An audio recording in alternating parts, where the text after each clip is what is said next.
Welcome to Lions Live 365. My name is Michael Ayers and I am your host.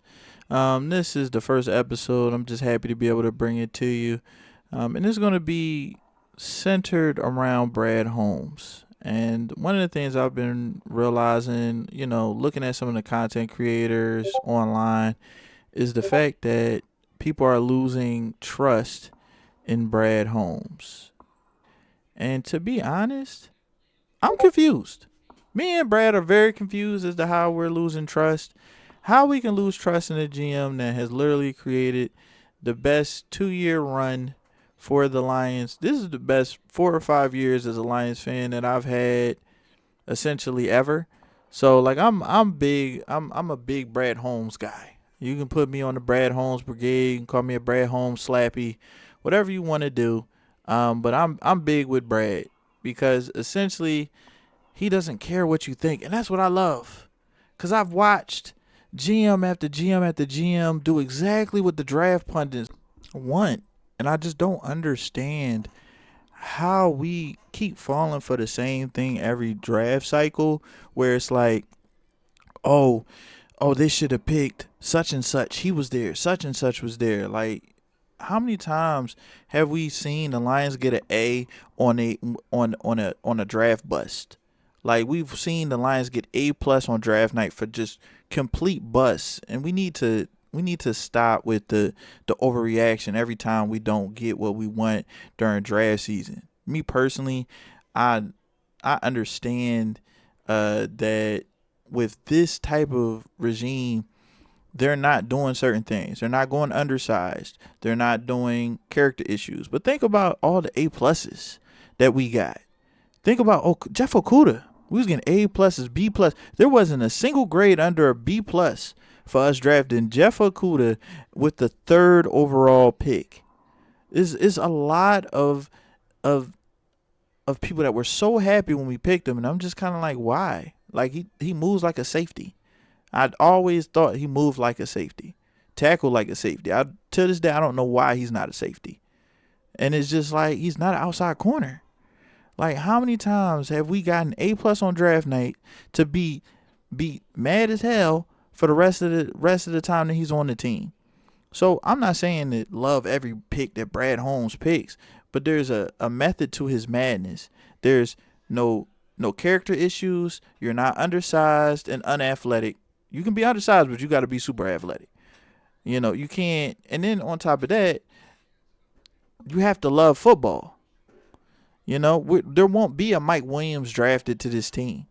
It won't be a guy that, oh, I took a year off. I'm way overweight.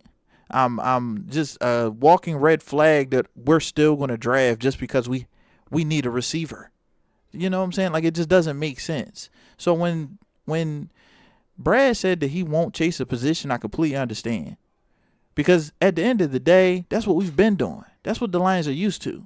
That's why Lions fans are so up in arms, because that's what they're used to every year. Oh, we're just gonna fill a need every time. Oh, because that's all you need to have an A+ on draft night. It's a need, and there's a player that they have ranked high on their board. You pick that. That's an A+. I don't want Brad Holmes to ever get an A+ for all as I care, because we got a good grade for picking Eric Ebron. When Brad Holmes has an Eric Ebron moment where he just picks a guy for need, and we miss out on future Hall of Famers. We pass on Aaron Donald even though we don't have any defensive tackle signed that year. We pass on Odell Beckham Jr. We could have had Calvin Johnson, Odell Beckham Jr., and Golden Tate, and we said no. We're gonna pick Eric Ebron because we want to fill a need. It's foolishness. It's foolishness. But like we worried about draft night grades. 2023, I was with y'all. I was upset too. See the draft night grade? Oh, he got a C+. Draft night. It doesn't matter. I'm telling you it doesn't.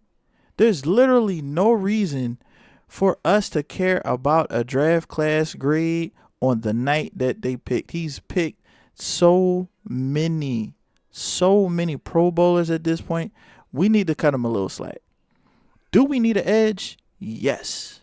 Has he poured, and I mean poured draft picks into the defensive line, mostly interior? I'll get that to you.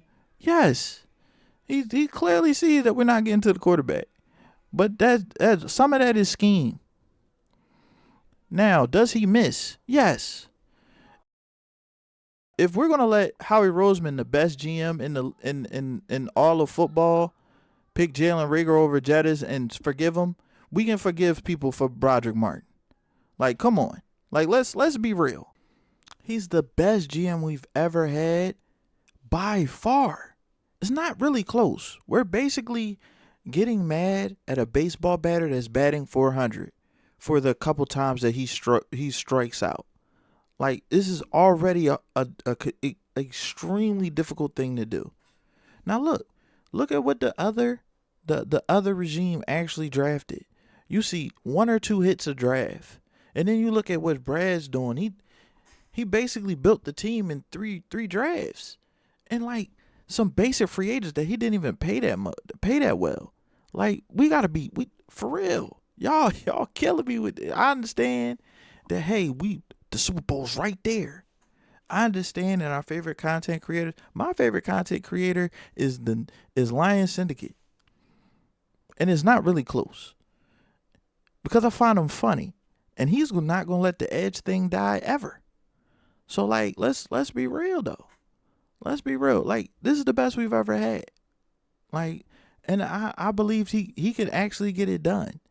But like it's not 10 it is not 10 GMs better than him. So like, I don't understand the negativity surrounding him. And let's kill the myth about reaches, cuz that means that they know how good these players are, and they also have all of the information that lets them know, let the media know. The media does not know what the other 31 teams are about to pay. It's a myth. And with that ends the first episode of Lions Live 365. Have a nice one, y'all. Don't forget to like and subscribe.